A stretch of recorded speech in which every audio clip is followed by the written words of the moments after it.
حیدر حیدر حیدر حیدر حیدر حیدر حیدر۔ اللہ فرماتا ہے کہ فَاسْأَلُوا أَهْلَ الذِّكْرِ، سوال کرو اہل ذکر سے۔ جب اللہ حکم دیتا ہے، امر کرتا ہے قرآن میں، تو امر حکم وجوب پہ دلالت کرتا ہے۔ اللہ کہتا ہے اقیموا الصلاۃ، نماز قائم کرو، یعنی نماز واجب ہے۔ آتوا الزکوٰۃ، زکوٰۃ ادا کرو، زکوٰۃ واجب ہے۔ اللہ کہتا ہے فَاسْأَلُوا، سوال کرو، تو سوال کرنا واجب ہے۔ اب ہر ایرے غیرے سے سوال تو واجب ہو نہیں سکتا۔ کچھ بزرگ پہنچ گئے ہیں، کچھ نوجوان بھی پہنچ گئے ہیں، میں چاہتا ہوں سارے میرے بچے بھی پہنچ جائیں۔ اللہ حکم دے رہا ہے فَاسْأَلُوا، سوال سے ہے فَاسْأَلُوا، فَاسْأَل ایک، فَاسْأَلُوا سب سوال کرو۔ کس سے؟ اہل ذکر سے۔ فَاسْأَلُوا أَهْلَ الذِّكْرِ إِن كُنتُمْ لَا تَعْلَمُونَ، اگر تم علم نہیں رکھتے۔ کنتم لا تعلمون، بس یہ لفظ یاد رکھیں گے میرے بھائی میرے بچے، ان کنتم لا تعلمون، اگر تم لا تعلمون ہو، علم نہیں رکھتے تو تم سوال کرو۔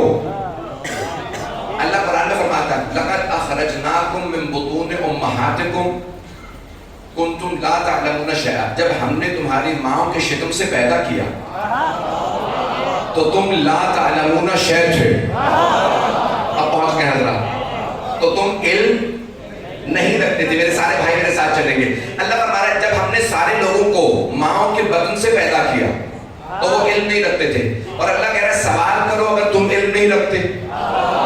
لیکن کس سے؟ اہل ذکر سے۔ تو میں اس نتیجے میں پہنچاؤں، یہ قرآن میں نہیں ہے، اگر دل کو لگے تو بولیے گا، نہیں تو خاموش رہیے گا۔ اللہ کہہ رہا ہے اگر تم علم نہیں رکھتے تو اہل ذکر سے سوال کرو۔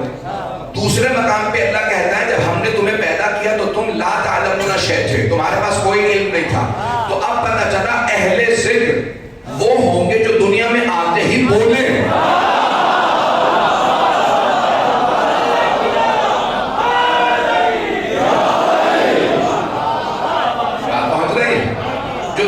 میں آتے ہی علم رکھتے ہوں، آ کے سیکھتے نہ ہوں، سیکھے سکھائے آتے ہوں۔ اب میری بات پہنچ رہے ہیں گرامی۔ اب اللہ فرما رہا ہے اہل ذکر سے پوچھو۔ مسلمانوں نے تو بہت کچھ لکھ دیا، اہل ذکر کون ہے؟ مجھے اس بحث میں نہیں جانا، کوئی دل آزاری مقصود نہیں ہے۔ تو سب نے لکھا بھئی اہل ذکر کون ہے، یہ ہو سکتا ہے وہ ہو سکتا ہے، حضرت عبداللہ ابن سلام ہو سکتے ہیں رضی اللہ عنہ، حضرت سلمان فارسی ہو سکتے ہیں رضی اللہ عنہ۔ میں پریشان کیوں ہو رہا ہے؟ تو صحابہ ہیں رضی اللہ عنہ، وہ کہتے ہیں یہ صحابی ہو سکتا ہے کیونکہ یہ اہل کتاب تھا، یہ ہو سکتا ہے، یہ اہل ذکر ہو سکتا ہے۔ ہم نے حضرت سلمان سے پوچھا جناب سلمان کے مسئلے کا جواب دیجئے۔ جب ہم نے ان سے پوچھا تو کہا رک جاؤ علی سے پوچھ کے بتاتا ہوں۔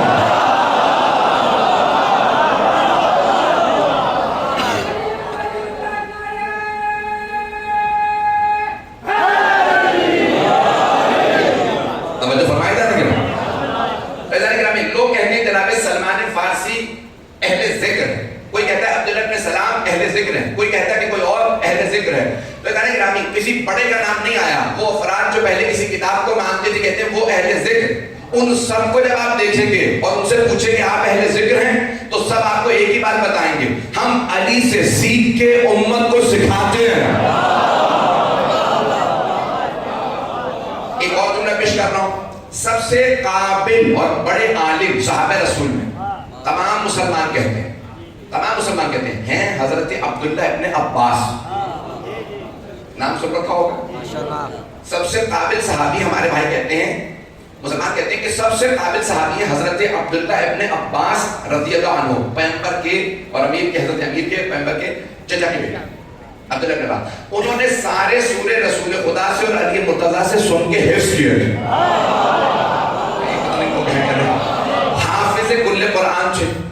اور بھائی کہتے ہیں کہ ہماری اگر 16,000 یا 17,000 حدیث ہے تو 4,000 کے اکیلے وہ راوی۔ پتہ نہیں لوگ ہیں یا نہیں، میں کسی نتیجے پہ لے جانا چاہ رہا ہوں، میری گفتگو کو سن لیجیے گا۔ بعض نے ان سے 5,000 تک حدیث نقل کی ہیں، ان سے حضرت عبداللہ ابن عباس سے۔ تو ان سے کسی آدمی نے سوال کیا، یہ اپنا عباس اے عباس کے بیٹے اگر آپ کے علم کا علی کے علم سے مقابلہ کیا جائے تو بتائیے کیسا مقابلہ ہوگا؟ کہ بالکل ایسا جیسے سمندر کا قطرے سے